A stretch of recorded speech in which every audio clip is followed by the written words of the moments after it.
দুইবার। 2016 সালে আমার হাজব্যান্ডকে ওই ভোট করার জন্য ধরতে আসছিল।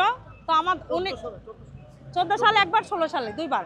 তো 16 সালেরটাই বলি, উনি নাই বাসায়। এই মতো অবস্থায় বাইক আমার বাসার ডাইনিংয়ে ছিল, ওখান থেকে চাবি নিয়ে তুলে নিয়ে গেল। আমার ঘরের যা যা ভালো লাগে এরকম করে খোঁজাখাজি করে সোনা গয়না যা ছিল আমার বাসার মানে জানালা গ্রিল টিল সব ভাঙচুর করে, তো তোমার হাজব্যান্ড কোথায় এই সেই।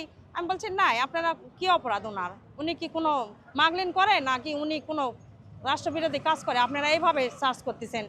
তো বলে না, উনি বিএমপি করে, এটাই বড় অপরাধ। তা ঠিক আছে, বিএমপি করে বড় অপরাধ, তো আপনারা খুঁজে ধরে নিয়ে যান। তা আমাদের এরকম টর্চার করতেছেন কে? বলে ওকে না পারলে একেই নিয়ে যাও। আওয়ামী লীগের বড় যে লিডার সে বলতেছে ওকে নিয়ে যাও, কানটালে মাথা আটবে, পরিবার নিয়ে যাও, তাহলে ও ঠিকই যাবে, ওকে অ্যারেস্ট করা হবে। পরে রাতের 8টা বাজে, আমার মা মারা গেছে 4 দিনের দিন, আমি নামাজ পড়ে মোনাজাত করতেছি, 2 বাচ্চা খেলা করতেছে। এমন তো অবস্থায় 2টা এসআই ঢুকলো, ঢুকে বলছে কি মেয়ে পুলিশ পাঠিয়ে দাও, ওই ছেলেকে পাওয়া যাচ্ছে না, এসএম লিটনকে পাওয়া যাচ্ছে না, ওনার পরিবার সহ নিয়ে যাব। পরে আমাদেরকে পুরো একটা গাড়ি নিয়ে আসে, আমার এই 2 ছোট ছোট বাচ্চা সহ বলছে শীতের কাপড় চোপড় বেঁধে নাও, তোমাদেরকে নিয়ে যাব। আমাদেরকে এইভাবে তুলে নিয়ে যাই, আমরাও কাস্টডি কাটছি।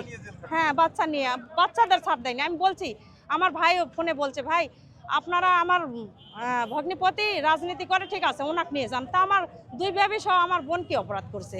ওকে কেন আপনারা নিতে আসছেন? আমি কিছু টাকা দিই, আপনারা তো টাকাই খান, টাকা ছাড়া কিছু বোঝেন না, টাকা দিয়ে আপনারা ছেড়ে দিয়ে যান। বলে কোনো ইয়ে নাই, আমার পরিবার নিয়ে গেলে আমি এসএম লিটনকে ধরতে পারবো, এই বলে আমাদেরকে ধরে নিয়ে গেছে। 2 দিন ছিলাম, আগে 1 দিন ছিলাম, 3 দিন আমরা কাস্টডি খাটছি। আমরা নওগাঁ জেলা থেকে আসছি।